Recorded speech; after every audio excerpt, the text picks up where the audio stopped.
You shouldn't be intimidated. Everyone can do well in the stock market. You have the skills, you have the intelligence. It doesn't require any education. All you have to have is patience, do a little research. You've got it. Don't worry about it. Don't panic. In 1990, Peter Lynch retired as manager of Fidelity Magellan, the nation's largest stock mutual fund, and one of the most successful. In 13 years, he drove Magellan to a 2,800% gain. Quite simply, Lynch has been recognized as one of the greatest money managers ever. He beat the stock market for so long not by timing the market, but by picking the right stocks. Of course, no one can promise you Peter's record, but you can learn a lot from him, and you don't need a billion-dollar portfolio to follow his rules. Hi, my name is Peter Lynch. For 13 years, I managed Fidelity Magellan Fund. Those were 13 amazing years. 9 times the market declined by 10% or more, and I was very consistent. All 9 times Magellan Fund fell 10% or more. I learned a lot of lessons. I think they're true now. I think they were true 20 years ago. I think they'll be true 20 years from now. I think I can help you do a better job of investing. You can't learn years of stock picking experience in one night, but you have better stock picking skills than you realize, and you have advantages that no one on Wall Street has. In Stock Shop, I'm here to help you find them and use them. You may be wondering why stocks are so important for a long-term investment program. The short answer: over time, stocks produce better returns than other investments. The past 60 years, stocks have returned about 10% a year. Bonds have averaged 6% a year.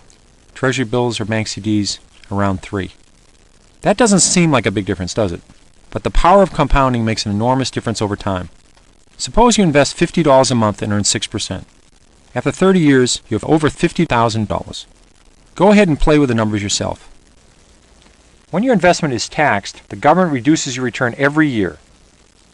If you know you won't need the money until retirement, you should place as much of your investments as possible into tax-deferred accounts, like IRAs, 401k, or 403b plans. Because you don't pay taxes on the money until it is withdrawn from the accounts, the power of compounding achieves the maximum effect, providing you the best return possible. The more time you have to let your earnings compound, the better results you'll get. A 20-year-old who invests $200 a month and earns 10% on his money all along will have $1.1 million by the time he was 60. A 35-year-old would have to invest $800 a month to have the same $1.1 million at age 60. You're going to have a tough time getting that 10% return without at least some stocks in your portfolio. Before you start to invest, ask yourself one question: when will I need to use this money? The stock market is a long-term investment. If you need to use the money anytime soon, you should not invest in stocks. This is money you're willing to put in the market and leave it there for 5, 10, 20, 30 years. That's the kind of money you're going to do well with. If you're worried about it, don't invest it. The stock market is volatile. Individual stocks are volatile. The average range for a stock in a year is 50% between its high and its low. Stocks go up and down. The market goes up and down. If you're investing with a 1 or 2 year time horizon, you shouldn't be in individual stocks. You shouldn't be in equity mutual funds. If you've been lucky enough to save up lots of money to send your children to college and they're starting school in 2 years, what are you going to do if the market goes down? In the long term, 10, 15, 20 years or more, stocks have beaten bonds and banks' certificates of deposits. But in the short term, there's no telling what will happen. In 1987, the S&P 500 fell 33% from its August top to its October bottom. If you had the stomach to ride through that drop, you would have found that the S&P performance from 1987 through 1992 still outperformed Treasury bills and long-term government bonds, despite that decline. If you want to double your money quickly and safely, fold it in half and put it in your wallet. Any other way, you're simply gambling. A good stock can take 2, 3, even 5 years before it really pays off. It's not 2 or 3 weeks. It's not 2 or 3 months. My best stocks have been in my 5th, 6th, 7th year. Give your investments time to grow. You can't just go out and buy a stock and hope it goes up. You have to have a reason why you think a stock will go up. You should be able to tell those reasons to someone else in just a few minutes. People who love stocks don't talk about sports. They don't talk about their dog. They talk about stories. A story is what's happening inside a company and signs that point to what's likely to happen in the future. You got to be able to put it down in 2 paragraphs. It could be something like earnings are turning around, a new product, somebody's gone out of business that was competing with them, they've just discovered oil, they've got new management, their balance sheet's getting better, they're getting rid of a losing division. There's lots of different elements. That's what a story is, and that's what you rely on. A good story is one that you could tell a 5th grader, and he or she would understand. The more complicated the story, the more likely it is to fall apart. You just need one good, simple story to buy a stock, and then follow that story. Many people ask me, when is the right time to sell a stock? Selling stocks is a matter of comparing stories. If story A is better than story B, then sell B and buy more A.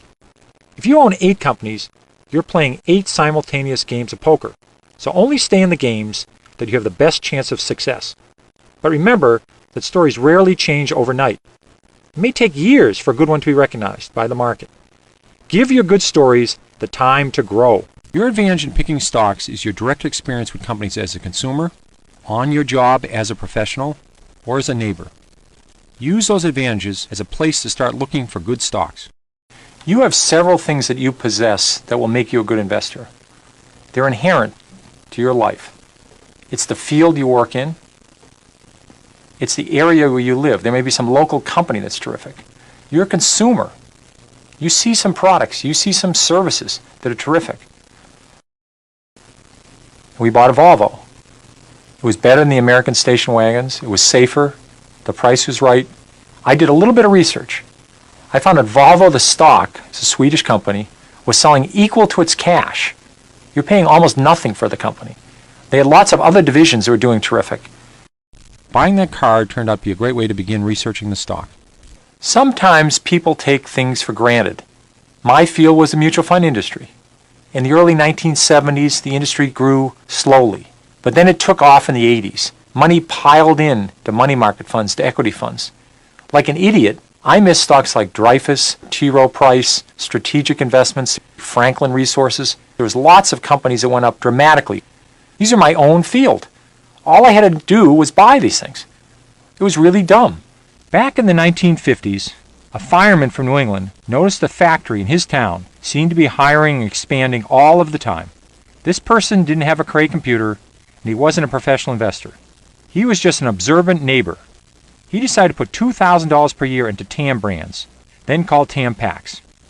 By 1972, the fireman was a millionaire, just from using his local edge. Investing is a personal thing. You have to do it by yourself. You don't do it with a committee. You have to be able to have the emotional strength to stand the volatility of the market in general and stocks in general. The key organ here is not the brain. It's the stomach. Do you have the stomach for this? Do you have the patience for it? You should be able to look in the mirror and say to myself, what am I going to do if the market goes down? If you know something that will drive a company's earnings higher, you know something that will drive a company's stock higher, sooner or later. But you can't just guess at it. You have to have some reasons, such as costs are coming down, or a new product's going to be a big hit. Research is developing a company story, an idea of why earnings should go up or down. It doesn't mean sitting in the library for hours, reading SEC filings, or fiddling with a calculator. Research is exciting. It's very little math. When I owned Chrysler, it was the biggest position in my fund.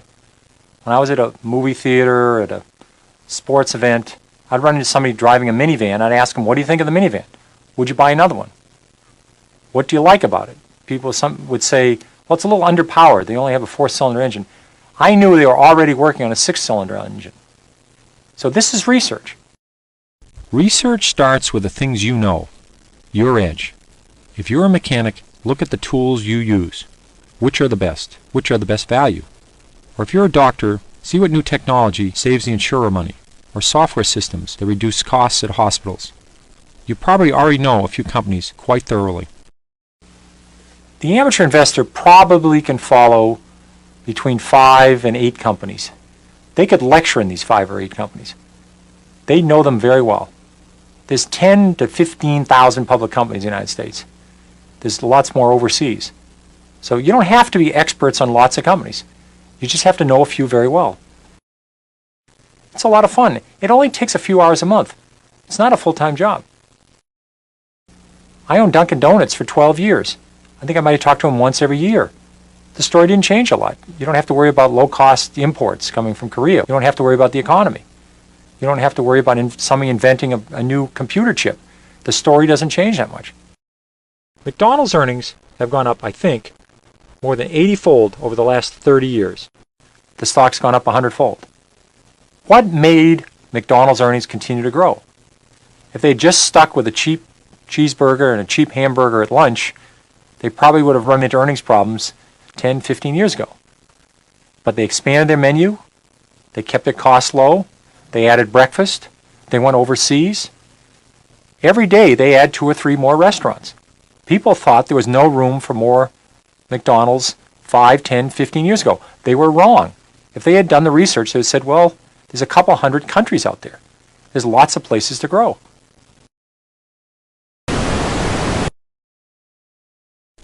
Actual bad economic news, rising interest rates, wars, elections, any of these can push the market down. If you're one of those people that pore over graphs, economic statistics, or astrology charts, trying to figure out what the stock market is going to do next, you are wasting your time. No one can predict the market. You have to understand the market goes down. There's been 95 years this century. We've had 50 declines of over 10%. Of those 50 declines, 15 have been 25% or more. So about once every 2 years, the market falls 10%. About once every 6 years, it falls 25%. These are big drops. You have to understand that. That's the nature of the market. In 1990, Saddam Hussein went into Kuwait. The banking system was in trouble. We had a recession. You had all this background noise. Lots of good companies had nothing to do with wars, nothing to do with banking. They all went down in 1990. The market fell from 3,000, it fell over 20%. This gave you a great opportunity to buy terrific companies at very good prices. Behind every stock is a company. If the company does terrific over a long period of time, the stock will do terrific. If the company does lousy, the stock's going to do lousy. That's all you're betting on. This is a company that's had 35 years of double-digit earnings growth every single quarter. We've had changes in the Supreme Court, we've had changes in presidents, we've had recessions, we've had wars. All of those things had no effect on automatic data processing. We had the stock market go up and down, so every time the market went down, it gave you a chance to buy it. You're saying, I believe strongly this company's going to do well. If you start to see symptoms that's not going to happen, the stock's going to very rapidly respond to that. If the company runs out of steam, the stock's going to run out of steam. Look at Fannie Mae. From July through October 1990, the Standard & Poor's 500 fell 21%. Fannie Mae fell from about $42 a share to about $26, even though earnings were still increasing. This was a terrific time to buy Fannie Mae. The company was doing well, management was still great, the story was solid, and they had a very good business. But you got to buy the stock at a 38% discount. If you start by looking at the entire universe of stocks, more than 3,000 stocks on the New York Stock Exchange alone, and over 13,000 public companies in total, you'll blow a gasket. So I break stocks into categories, partly to make the job of researching more manageable. Putting stocks into categories is the first step in developing the story. At least you'll know what kind of story it's supposed to be. The category tells you what questions you should be asking about a company.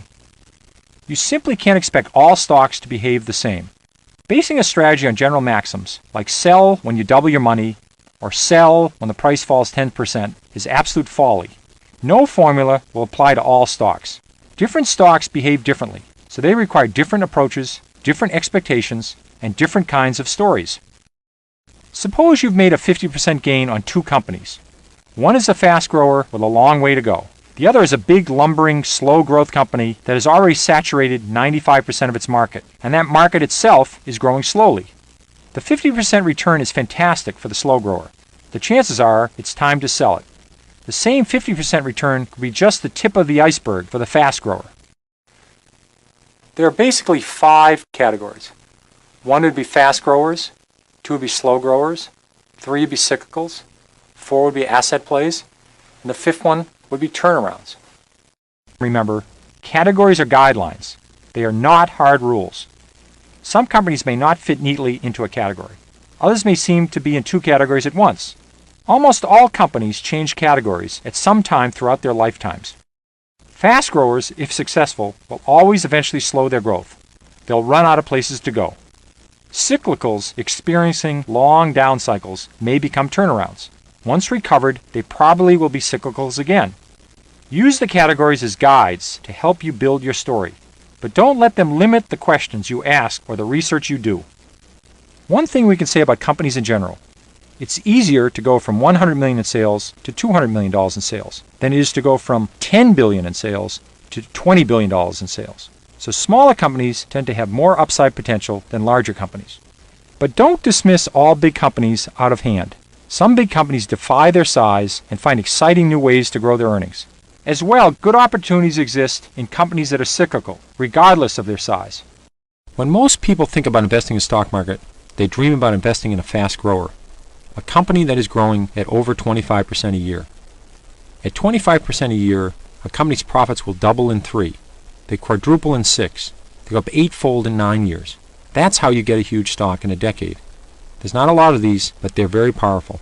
And the best part is, you don't have to catch them just as they're taking off. The beauty of growth companies is you have plenty of time.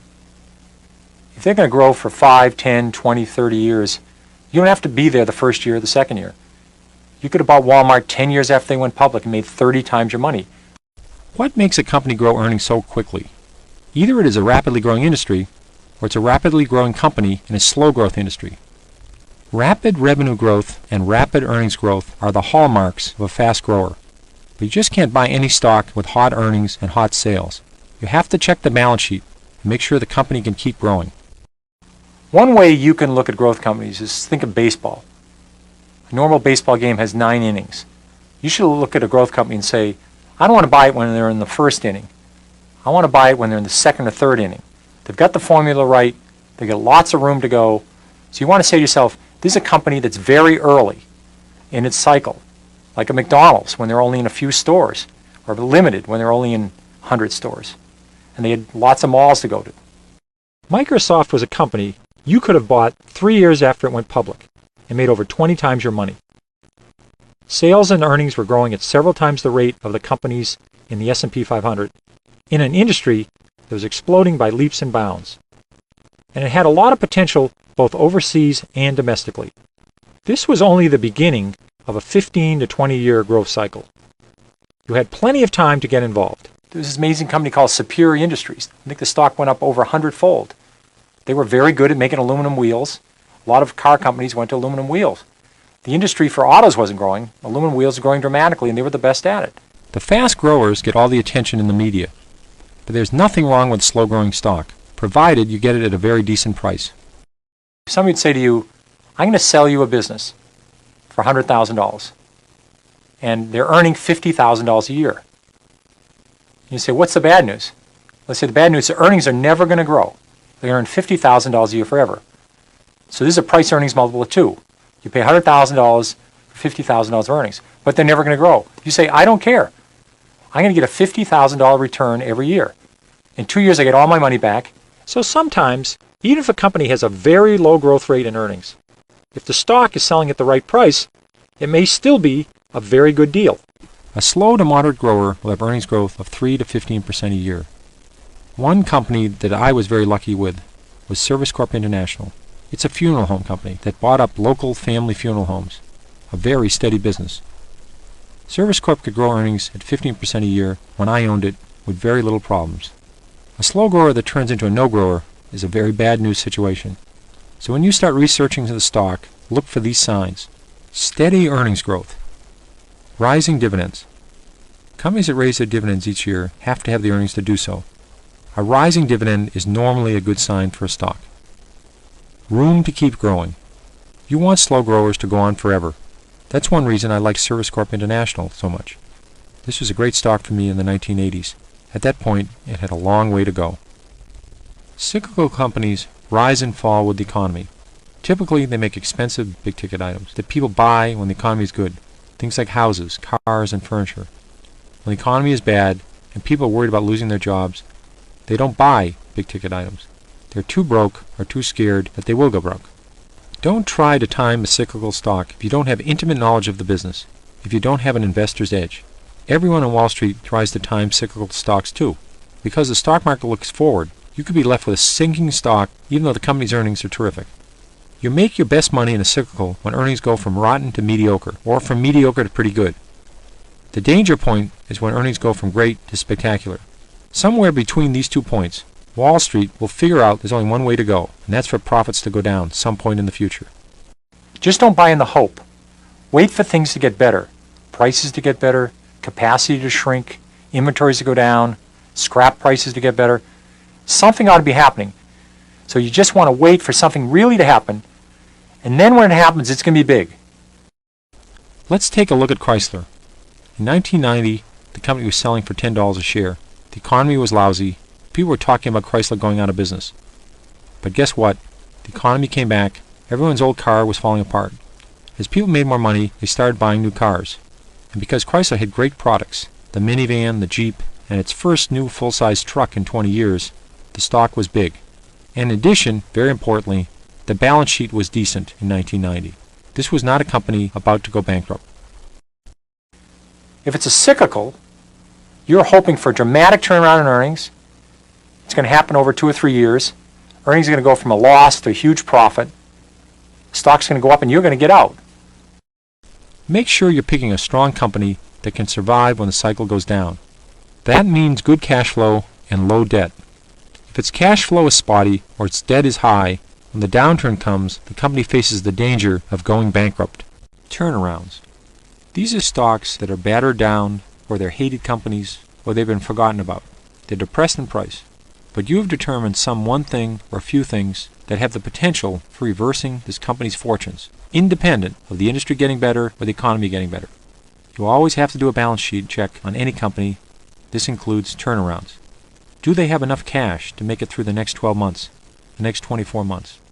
Do they have a lot of debt that's due right now? These are important questions to answer. Make sure you understand and believe in the plan to restore corporate profits. It's all internal. They're doing something, either new product, new management, cutting costs, getting rid of something inside the company that allows them to improve themselves. Lots of turnarounds never happen, but a few winners can make up for lots of losers. What's important is to wait for the actual evidence of the turnaround occurring, not just the symptoms. The turnaround, you had plenty of time. So just don't buy on the hope. Wait for the reality. Turnarounds are so big, it's worth waiting to get some real evidence. S.S. Kresge was a company going nowhere, in real trouble. They invented the Kmart formula. They rolled it out across the country. The stock went up over 50-fold. Kmart became a massive stock. Sometimes 2 and 2 equals 8. How could this be? Because a company has a hidden asset that isn't reflected in the stock price. When Wall Street wakes up to the hidden assets, the stock could be terrific. Want a great example? Let's look at Disney. Walt Disney is an example of an asset play. After they'd opened up Disney World and after they'd opened up Epcot, the company's growth rate sort of slowed down. They weren't growing very fast. And then they discovered there was a lot of assets inside the company. There was the name Walt Disney. They started the Disney Channel. They started selling things that they sold at Disney World and at Disneyland. They started selling them everywhere. They used their licenses for Mickey Mouse and all their characters. Made a fortune on that. These are on the books for nothing. The company was loaded with assets. In addition, they had all that land inside of Disney World, and everybody had hotels outside of Disney World. They decided to use their land inside to develop more parks, and then even have other companies come in. These companies paid their money to build inside of Epcot or inside of areas of Disney World. So what are hidden assets? Many companies, particularly old-line companies that have been around 20, 40, 50, 100 years or more, have real estate holdings whose true market value is not reflected on the balance sheet in the annual report. In many cases, the hidden asset is the company's name and its reputation. Disney is one example of a company with a great name. So is Coca-Cola. That name can be a huge asset when the company rolls out a new product. This name is carried at little or no value on the balance sheet, whereas it is incredibly valuable. Companies like Intel and AT&T not only make great products, but they have numerous patents for these great products. As long as they have those patents, no one can make the exact same product. That's a tremendous aid in any business. Back in 1987, when the stock market had a major correction, Dreyfus fell to below its price of cash per share. Stock fell from over 50 to under 20. At that point, it was selling for less than its cash. Anytime you buy a stock at less than its cash after subtracting all debt and it has good business, you're getting something for nothing. The price of a stock will follow the direction of earnings. In almost every case, you can generally state that if a company's earnings go up sharply, the stock's going to go up. If earnings go from very poor to mediocre, the stock's probably going to rise. If they go from mediocre to good, it's probably going to have another rise. If it goes from good to excellent, it's probably going to have another rise. Or if a company's earnings grow dramatically over a long period of time, the stock's probably going to go up dramatically. Even if you have a Waterford crystal ball, you probably can't predict a company's earnings. But Wall Street is a whole army of people who make such predictions. By computer, you can get Wall Street earnings estimates and many other online services. Obviously, you want to invest in companies whose earnings are expected to rise. But again, these are just estimates. If you really understand a company, you should know how it plans to make earnings rise. If you know it has good growth prospects, then you'll be better able to evaluate the company as an investment. You can't predict the future, but you can learn from the past. A company with a long history of earnings increases and dividend increases is obviously a stable performer that has a reasonable chance of continuing to perform well in the industry. Many times that's a good company to investigate further. Johnson & Johnson has raised its earnings something like 19 of the last 20 years. It's raised its dividend over 30 years in a row. But just because a company has had a great record in the past does not mean earnings will grow terrifically well in the future. You have to have reasons for it. Strong growth in research and development, cost-cutting, new products, great brand name, and a terrific balance sheet were the items that made me optimistic about Johnson & Johnson. And what's the outlook? That it's going to keep continuing to grow. They run out of steam, stock's going to run out of steam. Price-earnings ratio is something that some people make very complex. It's actually very simple. If a company is selling $100 a share and they're earning $10, it is a price-earnings multiple of 10. The P/E ratio can be thought of as the number of years it will take the company to earn back the amount of your initial investment, assuming, of course, that the company's earnings stay constant. Why look at P/E? It can tell you if you're paying too much for a stock. The higher the P/E, the more expensive the stock relative to the company's future earning power. The lower the P/E, the cheaper the stock. I use a rule of thumb to level out these differences. A fairly priced stock is a P/E that's about equal to the expected annual growth rate over the next 3 to 5 years. If the P/E is substantially higher than the growth rate, the stock is normally expensive. If the P/E is substantially lower, stock is probably cheap. A stock P/E, in part, depends on the industry that it's in. When you look at a growth company, compare the company's growth rate and its own P/E to that of the industry. All other things being equal, if you find a company with a much lower P/E and a higher growth rate, you're off to a good start. You can also compare a company's P/E to its own historical P/E. If a company normally sells for 25 times earnings, and now it's selling at 15 or less, you have to ask yourself why. The company could be maturing, competition may be entering the field, and its growth prospects may be uncertain. But maybe it's simply been beaten down by some other factors, and it's possibly a bargain. It's worth researching. Back in the 1970s, Electronic Data Systems, or EDS, had a P/E of 500 times earnings. If you had invested in a company with a P/E this high when Columbus discovered America, and the company's earnings stayed constant, you'd just be breaking even today. In 1974, EDS performed very well, but its stock fell from 40 to 3, simply because the stock was so grossly overpriced relative to current earnings. Dividends are cash payments that companies make to shareholders, usually every quarter. Nearly half the return from the S&P 500 the past 50 years has come from dividends. Dividends come from profits. If a company earns $5 a share, they have the choice of paying out some of it to the shareholders in the form of a cash dividend. A stock's yield is the annual dividend payout divided by its current price. The yield is the return you get on your investment every year. One drawback: the IRS considers dividends as income, so you have to pay taxes on dividends. Not all companies pay a dividend. Fast growers, for example, almost never pay a dividend. They reinvest all of their earnings back into the company. Slow growers tend to pay out profits in dividends. It's their way of rewarding shareholders. Over time, those dividends can add up. Some people have bought stocks for $5 a share, and 20 years later, they're getting $10 a share of dividends per year. Dividends do make a difference. Dividends are a great way to measure a company's success, particularly a slow-growing company. When a company raises its dividend every year, it raises the bar for its financial performance the years that follow. Few companies want to cut their dividends. Investors clobber the stock, figuring a dividend cut is a sign of worse things to come. So by raising a dividend 12 to 15% this year, the company is saying it expects earnings to be at least as good next year as they are now, and probably rising by at least the 12 to 15%. You can get a list of companies that have raised their dividends many years in a row from Moody's. There are some great names in this list. However, you can find warning signs of dividends as well. A high yield isn't always a good thing. If a stock is 30 and it's paying a $3 dividend, you might say, wow, that's terrific, a 10% yield. But if the earnings are only $3.10 a share, then the company is essentially paying out all of its earnings in dividends. That's only 10 cents to expand or to invest in more efficient equipment. If this continues for a number of quarters or years, the company will have very little room for any errors or setbacks. Eventually, the company will probably cut back or totally suspend its dividend. The stock price is going to tumble with it.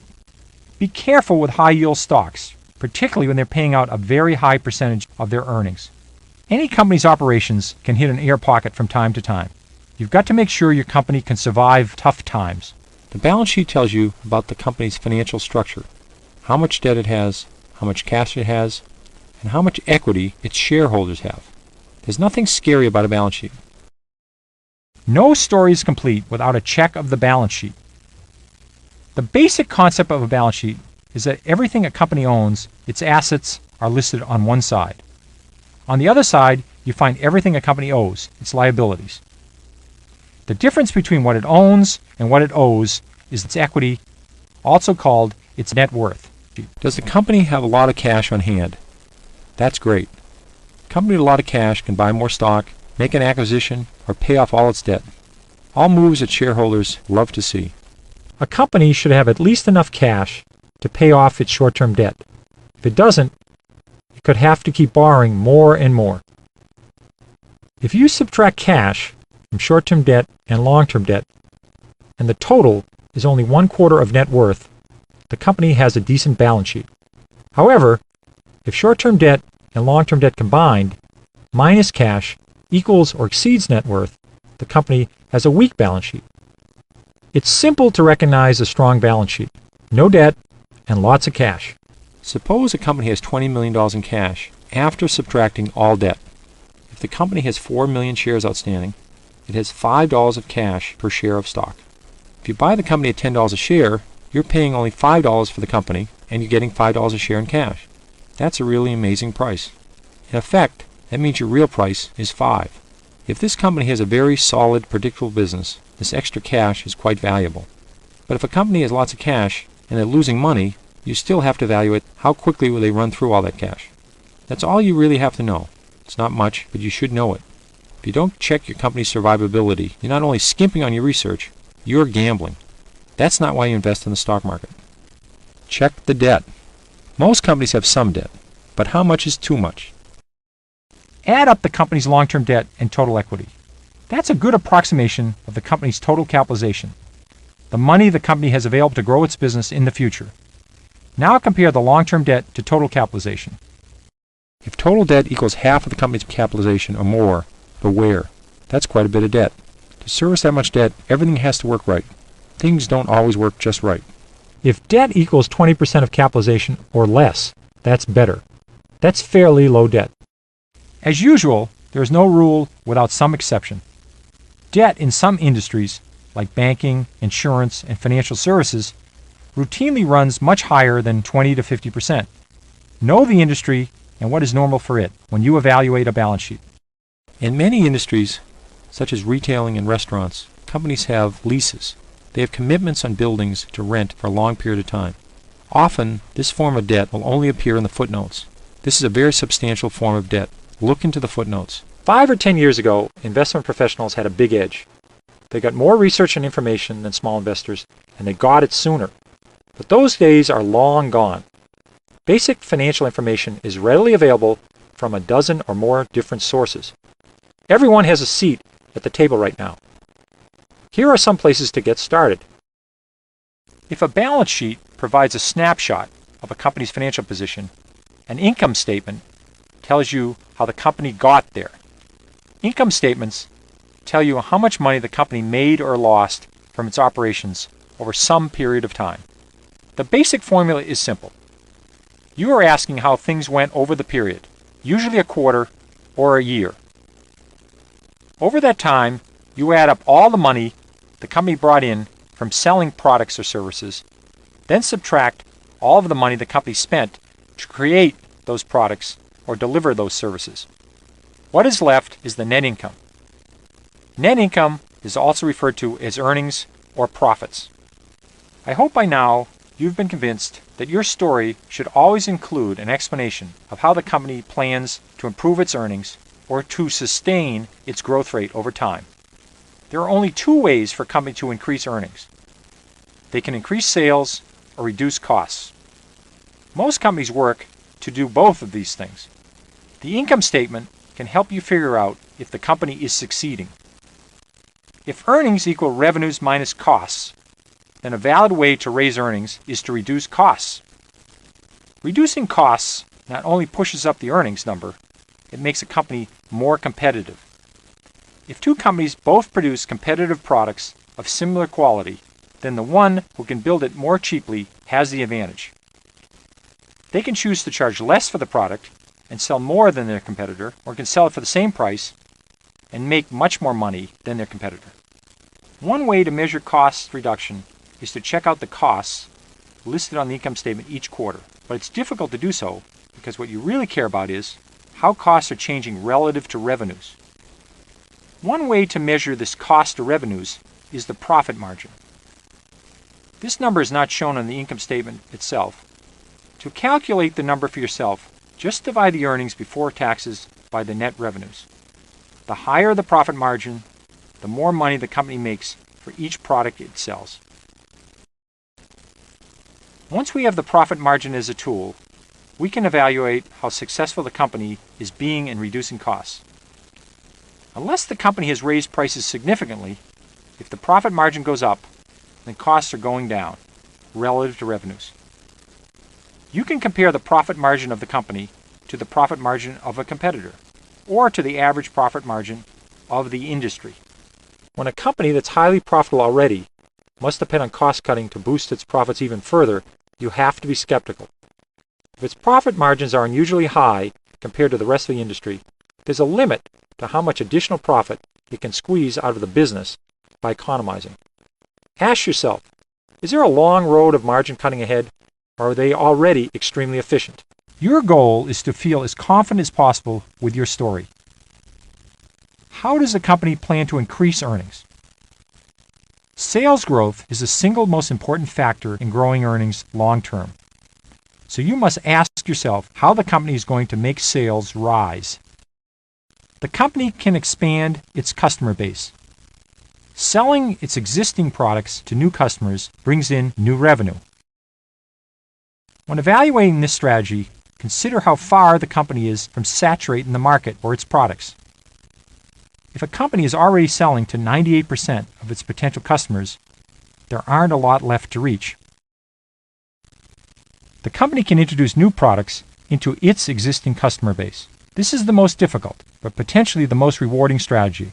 If the product catches on, it can breathe new life into the company. Advantages like brand names and a good reputation come in very useful here.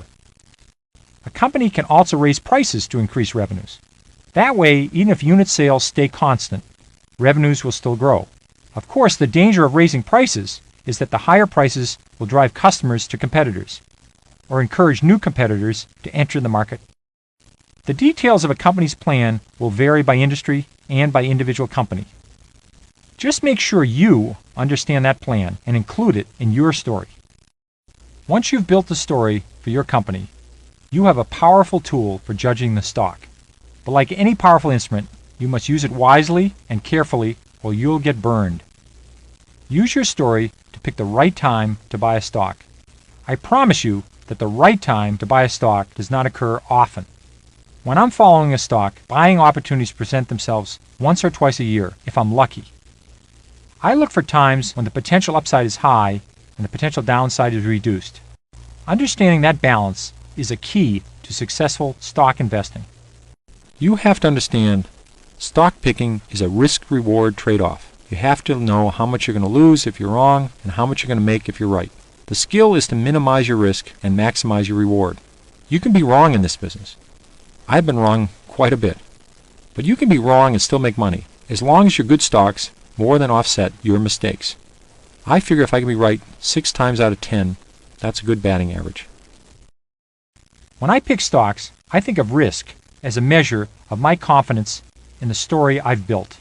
When I feel that my story is optimistic, solid, and well-researched, then I've got a low-risk investment. If I'm not too sure about how the story will turn out, then the risk is considerably higher. Don't try to categorize risk by other measures, like small companies are riskier than large. In the late 1970s or the early 1980s, Walmart was a lower risk investment than IBM, because the Walmart story was nearly bulletproof. If a startup company sounds exciting, keep an eye on it. Perhaps a year or two later, it will be over the hump, the story will be solid, and there's a good time to consider investing. If you believe strongly in your company's story, then you shouldn't waste your time waiting for the ultimate buying opportunity. Investors who bought McDonald's in the 1970s or Home Depot in the 1980s were happy almost any time they bought the stock. Even with these great companies, during stock market corrections, the stock dipped and the story was solid, but if you held on for a reasonable amount of time, you were a very happy camper. Watch out for ridiculously high prices when a company is selling at several times its growth rate and earnings. But in general, if a story is good, you probably want to own it. Later, if a buying opportunity comes along, the stock falls well below its growth rate, and the story hasn't changed, you can buy even more. Therefore, you can take advantage of market declines. Most importantly, rely on your edge. First to build your story, then to find the right times to add or reduce your position. Focus on the company. What is it making? Where's its money coming from? What is the competition doing? Ignore all the background noise. Just keep checking that fundamental story. See if it's valid, see if it's getting better, see if it's getting worse. Know what category your stock is in and how those stocks behave. If your stock isn't behaving as you expect, then try and find out why. If the answer changes the story, then think again. Keep your story up to date. Don't check on it 3 times a day, but don't just ignore it either. And checking the price of the stock does not count. It's checking the fundamental story. Don't expect to make a ton of money overnight. The stock market does provide the highest return for long-term investments, but that's not a month or 2 months a year. If you need the money next winter, you don't have the tolerance to keep it tied up for the long term, and stocks may not be for you. Don't forget to use your edge. These are all kinds of things that you know about. Because of where you live, what you do, you have lots of edges. Use them. And finally, remember that stock picking isn't gambling, and it isn't for everyone. You have to be prepared to do some work. You have to be prepared for market declines. If you enjoy doing research, if you enjoy learning about companies, and you have the stomach for the ups and downs of the stock market, then investing can be a lot of fun. These principles of investing have worked well for me. I hope they can help you.